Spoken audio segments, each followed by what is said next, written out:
अस्सलामुअलैकुम, welcome to modern science academy. आज के लेक्चर में हम एक्सरसाइज 5.2 का क्वेश्चन नंबर 2 सॉल्व करते हैं।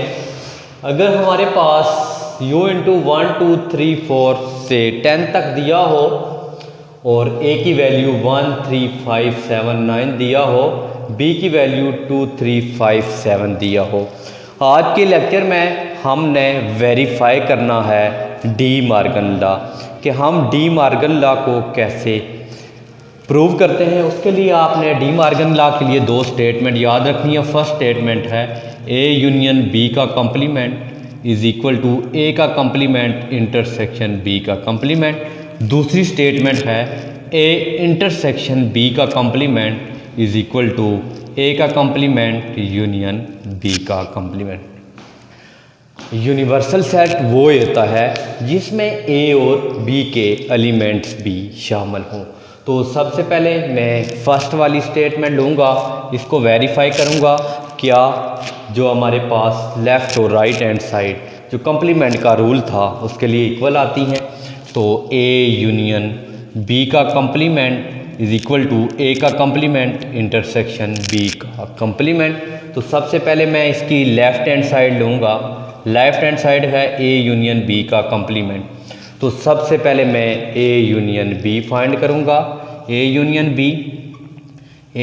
बी में मैं ए की वैल्यू लूँगा 1 3 5 7 9 1 3 5 7 9 यूनियन बी के मैं बी की वैल्यू लेनी है 2 3 5 7 2 3 5 7। अब इन दोनों का मैंने कॉम्प्लीमेंट लेना है। A union B is equal to यानी ए यूनियन बी लूँगा, यूनियन में सारे मिला के लिख देते हैं 1 2 3 5 7 9 यानी मैंने सारे लिख दिए। जो 2 टाइम आ रहे थे वहाँ पे भी मैंने फर्स्ट लिया। अब मैंने ए यूनियन बी का कॉम्प्लीमेंट लेना है। तो जब मैं लूँगा ए यूनियन बी का कॉम्प्लीमेंट जो होता है वो u minus A union B होगा।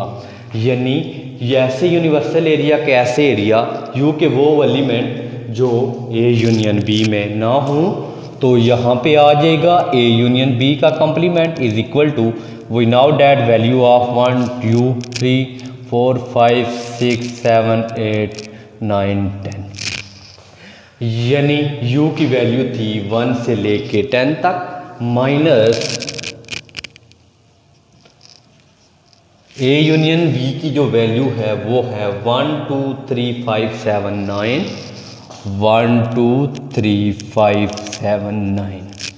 अब मैंने ऐसे करना है कि ए यू के कौन से एलिमेंट हैं जो ए यूनियन बी में नहीं हैं वो लिखेंगे। तो इसके लिए बेस्ट ऑप्शन होता है जो दोनों में सेम है वो हम कैंसिल कर देंगे। 1 1 से कैंसिल, 2 2 से कैंसिल, 3 3 से कैंसिल, 5 5 से कैंसिल, 7 7 से कैंसिल, 9 9 से कैंसिल। अब देखेंगे कि ए यूनियन बी के कॉम्प्लीमेंट के लिए हमें यू में कौन से एलिमेंट बचे हैं वो लिख लेंगे 4 6 8 10। ये थे ए यूनियन बी का कॉम्प्लीमेंट। ये हमारी लेफ्ट हैंड साइड आई। अब हम इसकी राइट हैंड साइड प्रूव करते हैं। अब we know that the right hand side, जो राइट हैंड साइड थी वो था ए का कॉम्प्लीमेंट इंटरसेक्शन बी का कॉम्प्लीमेंट, ए का कॉम्प्लीमेंट इंटरसेक्शन बी का कॉम्प्लीमेंट। तो इसके लिए सबसे पहले मुझे तो ए का कॉम्प्लीमेंट फाइंड करना है। जब मैं ए का कॉम्प्लीमेंट फाइंड करूँगा फिर मैं बी का कॉम्प्लीमेंट लूँगा और उसके बाद दोनों का मैंने इंटरसेक्शन लेना है। तो सबसे पहले ए का complement we know that u minus A, यानी कि वो u के कौन से ऐसे एलिमेंट हैं जो a में नहीं हैं उसे a का कॉम्प्लीमेंट भी बोलेंगे। u के वो कौन से एलिमेंट जो b में नहीं हैं तो उन्हें b का कॉम्प्लीमेंट बोलेंगे। तो a का complement we know that value of u 1 2 3 4 5 6 7 8 9 10 minus we know that the value of a 1 3 5 7 9 odd number 1 3 5 7 9 1357। अब हमने देखना है कि वो u के कौन से एलिमेंट हैं जो a में नहीं हैं, तो वो हम a का एलिमेंट a के साथ 3 से कैंसिल, 5 से, 7 से, 9 से। तो अब a के कॉम्प्लीमेंट u के कौन से एलिमेंट जो a में नहीं है वो हमारे पास बच जाएंगे 2, 4, 6, 8, 10। ये हमारे पास a का कॉम्प्लीमेंट आया। अब हमने b का कॉम्प्लीमेंट लेना है। जो b का कॉम्प्लीमेंट होता है वो u माइनस b, यानी वो u के कौन से एलिमेंट हैं जो b में नहीं हैं उसे हम b का कॉम्प्लीमेंट बोलते हैं। b का complement we now that value of u 1, 2, 3 so on 10 minus we also now that value of b 2, 3, 5, 7 2, 3, 5, 7। अब इसमें ये एलिमेंट 2, 3, 5, 7 को छोड़ के हम b के कॉम्प्लीमेंट लिख लेंगे। b का कॉम्प्लीमेंट आ जाएगा, इसमें से 2 कैंसिल है तो नहीं आएगा, उसके बाद यानी 1 के बाद 2 कैंसिल, 3 कैंसिल, 1 के बाद हमारे पास 4 आएगा, 6 आएगा, 8, 9, 10। ये वाले एलिमेंट वो हैं जो u के एलिमेंट जो इसमें नहीं है, तो उसके लिए उसके बाद हमारे पास अब आ गया a का कॉम्प्लीमेंट और b का कॉम्प्लीमेंट। अब इन दोनों का हमने a के कॉम्प्लीमेंट और b के कॉम्प्लीमेंट का इंटरसेक्शन लेना है। अब हमने a के कॉम्प्लीमेंट और b का जो कॉम्प्लीमेंट आ रहा है तो उसका हम इंटरसेक्शन लेंगे। तो a का कॉम्प्लीमेंट इंटरसेक्शन b का complement, we know that the value of a complement is 2, 4, 6, 8, 10 intersection we now did the complement of b 1, 4, 6, 8, 9, 10। अब हमने इंटरसेक्शन वो होता है जो दोनों में कॉमन होते हैं, वो इसका इंटरसेक्शन होगा। दोनों में कॉमन जो आ रहे हैं, यहाँ पे 4 आ रहा है, 6 आ रहा है, 8 आ रहा है, 10।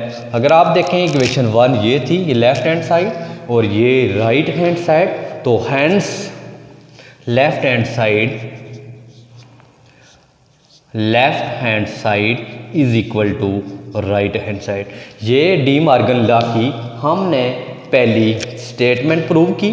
अब हम इसकी दूसरी स्टेटमेंट करती हैं कि अगर हम इंटरसेक्शन लेते हैं तो वो क्या उसका भी आंसर सेम आएगा। अब से पहले हमने देखा कि हमने ये फर्स्ट स्टेटमेंट की, लेफ्ट और राइट हैंड का आंसर सेम आया। अब इसकी हम दूसरी जो स्टेटमेंट है वो प्रूव करेंगे और चेक करेंगे क्या उनके आंसर सेम आते हैं। उसके लिए वी स्टार्ट दी सेकंड जो दी हुई है वो हमारे पास सेकंड कंडीशन है, a इंटरसेक्शन b का complement is equal to a का कॉम्प्लीमेंट यूनियन b का कॉम्प्लीमेंट। इसके लिए भी हम पहले लेफ्ट हैंड साइड लेंगे। लेफ्ट हैंड साइड जो है वो a इंटरसेक्शन b का कॉम्प्लीमेंट है, तो इसके लिए पहले हम a इंटरसेक्शन b का कॉम्प्लीमेंट लेंगे। तो a इंटरसेक्शन b लेंगे, उसके बाद उसका कॉम्प्लीमेंट लेंगे। a इंटरसेक्शन a की वैल्यू लिख लेंगे 1, 3, 5, 7, 9 इंटरसेक्शन। इसके बाद हम b की वैल्यू लेंगे 2, 3, 5, 7 2, 3, 5, 7। अब हमने इन दोनों वैल्यूज़ का इंटरसेक्शन लेते हैं। वी नाउ डैट दी जो इंटरसेक्शन होगा वो जो दोनों में कॉमन होंगे, दोनों में अगर आप कॉमन देखें कि इन दोनों में कॉमन क्या आ रहा है इंटरसेक्शन, एक ही है 1, 3, 5, 7, 9 और 2, 3, 5, 7। इन दोनों में अगर आप देखें तो एक तो कॉमन 3 आ रहा है, इसमें भी 3 है, इसमें भी 5, इसमें भी और इसमें भी, इसमें 3, 5, 7। अब जो हमने a इंटरसेक्शन b लिया, अब हमने a इंटरसेक्शन b का कॉम्प्लीमेंट लेना है। a इंटरसेक्शन b का जो कॉम्प्लीमेंट होगा वो होगा u minus a intersection b, यानी u के वो कौन से एलिमेंट हैं जो a इंटरसेक्शन b में नहीं हैं, वो हमने देखने हैं। वो कौन से हैं? ए इंटरसेक्शन बी का कॉम्प्लीमेंट, उसके लिए हमने लिखनी है u माइनस है, u की वैल्यू है 1 2 3 4 5 6 7 8 9 10 माइनस हमने करना उससे डिफरेंस, ये जो वैल्यू इंटरसेक्शन की है 3 5 7। अब आपने हमने देखना है कि कौन सी ऐसी वैल्यू u की हैं जो a इंटरसेक्शन b में नहीं है, तो जो लिखी सेम है कैंसिल कर देंगे और जो बच जाएंगी वो हमारा आंसर होगा a इंटरसेक्शन b का कॉम्प्लीमेंट। ये बच जाएगा 1 2 4 6 8 9 10। ये हमारे पास था a इंटरसेक्शन b का कॉम्प्लीमेंट, हमने फाइंड की लेफ्ट हैंड साइड। अब इसकी हम राइट हैंड साइड लेते हैं। जो राइट हैंड साइड हमारे पास है वो ए का कॉम्प्लीमेंट यूनियन बी का कॉम्प्लीमेंट। इसके लिए हमने पहले ए का कॉम्प्लीमेंट लेना है, फिर बी का कॉम्प्लीमेंट लेना है। जो आंसर आएगा उन दोनों का हमने यूनियन ले लेना है। ए का कॉम्प्लीमेंट लेते हैं, u माइनस ए आएगा, तो ए के कॉम्प्लीमेंट के लिए u की वैल्यू है 1 2 3 4 5 6 7 8 9 10 और माइनस इसमें से a हमने डिफरेंस करना है। a की वैल्यू 1 3 5 7 9 1 3 5 7 9। अब हमने देखना है कि a का जो कॉम्प्लीमेंट है u के वो कौन सी एलिमेंट हैं जो a में नहीं है, जो सेम है हम वो कैंसिल कर देंगे 7, और जो बच जाएंगे वो हमारे पास a का कॉम्प्लीमेंट होगा। ये बच जाएंगे 2 4 6 8 10। अब हम b का कॉम्प्लीमेंट लेंगे। b का कॉम्प्लीमेंट भी ऐसे करेंगे, u के वो कौन से एलिमेंट हैं जो b में नहीं है, तो वो b का कॉम्प्लीमेंट हो जाएगा u माइनस b। तो b का कॉम्प्लीमेंट u की वैल्यू 1 2 3 4 5 6 7 8 9 10 आ जाएगा। माइनस हमने उससे b की वैल्यू माइनस करनी है 2 3 5 7 2 3 5 7। अब जो सेम वैल्यू हैं हम उसी मेथड के साथ कैंसिल करेंगे। 2 कैंसिल, 3 कैंसिल, 5 कैंसिल और 7 कैंसिल। अब हम चेक कर देंगे कि b के कॉम्प्लीमेंट में कौन सी वैल्यू बच गई है। 1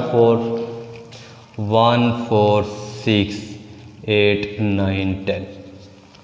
हमारे पास क्वेश्चन में a का कॉम्प्लीमेंट भी है, b का कॉम्प्लीमेंट भी है, हमने इन दोनों का यूनियन लेना है। तो हम लेंगे a का कॉम्प्लीमेंट यूनियन b का कॉम्प्लीमेंट। तो जो a का कॉम्प्लीमेंट था उसकी वैल्यू है 2 4 6 8 10, b के कॉम्प्लीमेंट की 1 4 6 8 10, दोनों का कॉम्प्लीमेंट लें तो इन दोनों का यूनियन जो आ जाएगा 1 2 4 6 8 9 10। अगर आप लेफ्ट हैंड साइड का आंसर ये था, इसको आप इक्वेशन 1 का नाम दें, इसको इक्वेशन 2 का नाम दें। हैंड्स देखें, left and right is equal to right hand side. हमने डी मॉर्गन लॉ को प्रूव किया, तो उसकी लेफ्ट हैंड साइड और राइट हैंड साइड दोनों का रिजल्ट इक्वल आया। Thank you so much for watching.